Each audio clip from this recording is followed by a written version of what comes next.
Je m'interroge ce jour sur la question des lenteurs observées dans la numérisation des faits d'état civil dans ce pays. Peut-on parler avec assurance de la tenue, numérisation et archivage des actes de l'état civil, naissance, mariage et décès? Point d'interrogation. Lorsque le projet de numérisation et de digitalisation des faits d'état civil avait commencé à apparaître dans certains discours, les experts sur la question avaient demandé instamment qu'il y ait un processus de digitalisation dans toutes les maternités, que cela soit inscrit dans toutes les maternités, depuis la déclaration de naissance jusqu'à l'établissement, entre guillemets, des actes de naissance, ensemble de faits qui seront ramenés et rassemblés à la région, et la région portera au niveau national. On a fait comprendre que le BUNEC, Bureau national des états civils, maîtrisait la question. Il fallait laisser le jeune directeur, qu'on venait de nommer le tout premier, travailler sur la question. Le 10 mars 2022, à l'hôtel de ville de Yaoundé, le ministre de la décentralisation et du développement local a présidé la cérémonie officielle de lancement de l'opération de comptabilisation des actes d'état civil existants depuis 1960 à 2020. La dite opération ambitionnait de participer à la réforme et à la modernisation du système national de l'état civil à travers la collecte, l'indexation et la numérisation de ces documents dans ce pays. 1920. Les experts ont estimé que aller retrouver les actes de naissance de 1920 à aujourd'hui ressemblait à fouiller les pouces sur la tête d'un chauve.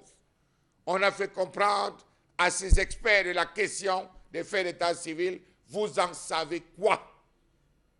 Le Cameroun, à travers le Bureau national de l'état civil, avait projeté, courant 2020-2021, de numériser 120 000 souches d'actes d'état civil dans les municipalités de Yaoundé. En août 2020 et en août 2021, une mission conduite par le directeur général du BUNEC était dans certaines mairies de la ville de Yaoundé à l'effet de sensibiliser les magistrats nouvellement élus sur le bien fondé de ce projet et le rôle qu'il incombait dans ce processus de modernisation du fichier d'état civil au Cameroun.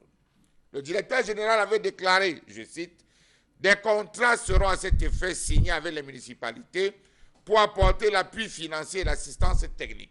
Projet financé par l'Union européenne, les mairies sont chargées de trouver chacune un local ou d'aménager un local, du personnel de qualité, doté des capacités de rapidité et d'endurance au travail et un groupe électrogène. » Voilà ce que devaient faire les mairies, avec les fonds, d'une part financés par l'Union européenne et l'autre par l'État du Cameroun. C'est toujours les Blancs qui viennent nous apprendre nos choses jusqu'à aujourd'hui. Quand ce n'est pas les fonds C2D, c'est l'Union européenne. Quand ce n'est pas l'Union européenne, c'est la Banque africaine. On a toujours des gens qui vont venir nous enseigner sur comment gérer. Alors, j'oubliais, nous sommes une jeune nation. Donc, les mairies devaient être chargées de trouver chacune un local, du personnel de qualité, doté des capacités de rapidité et d'endurance au travail et un groupe électrogène pour aménager et procéder à la digitalisation.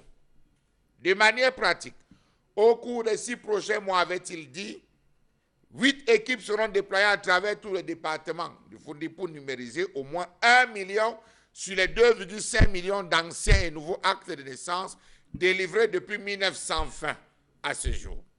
Question. Le Cameroun a-t-il les compétences et les capacités de pouvoir numériser un acte de naissance qui date de 104 ans? Question.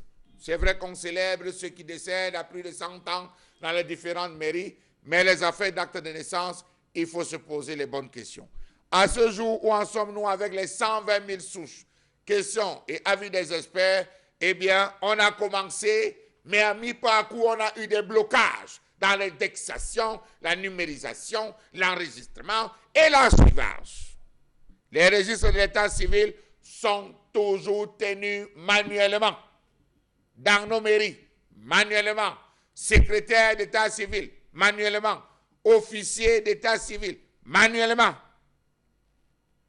Les documents établis dénotent d'importantes lacunes en termes de qualité, ils sont souvent mal entretenus ou ne peuvent être localisés.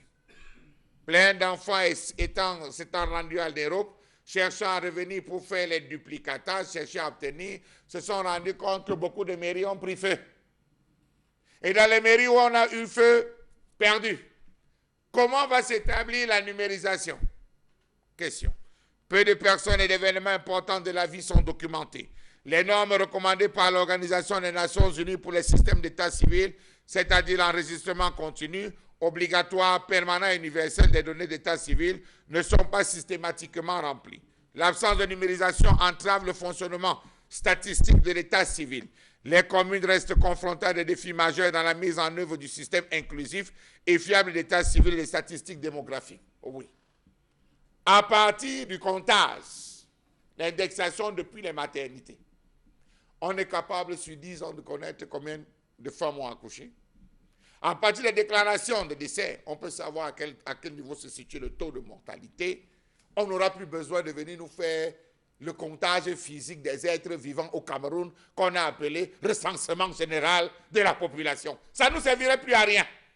Puisqu'à travers ce principe, on devrait être capable de savoir sur 20 ans, on aurait une population de combien. Sur 10 ans, on serait estimé à combien. Le Cameroun, à lui seul, porte en son sein plusieurs structures et programmes portant sur la numérisation des faits d'état civil dans ce pays. On a le BUNEC, Bureau national de l'état civil. On a le PAMEC, Programme d'appui à la modernisation de l'état civil. On a le PASECA, Projet d'amélioration du système d'état civil au Cameroun. Des projets qui ont beaucoup d'argent. Mais on ne digitalise pas d'indexation, pas de numérisation, pas d'archivage.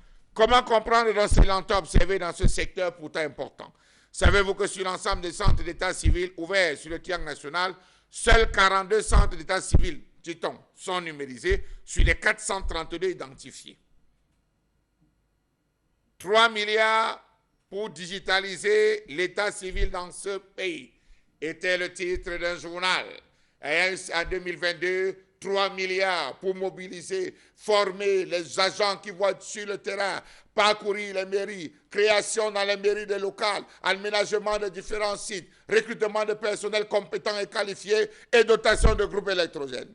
Ces centres où les enregistrements des nouvelles naissances se font désormais de manière digitale se retrouvent, nous dit-on aujourd'hui après enquête, dans les villes de Yaoundé et Douala, les deux grandes métropoles du pays. Que deviendra le Nord?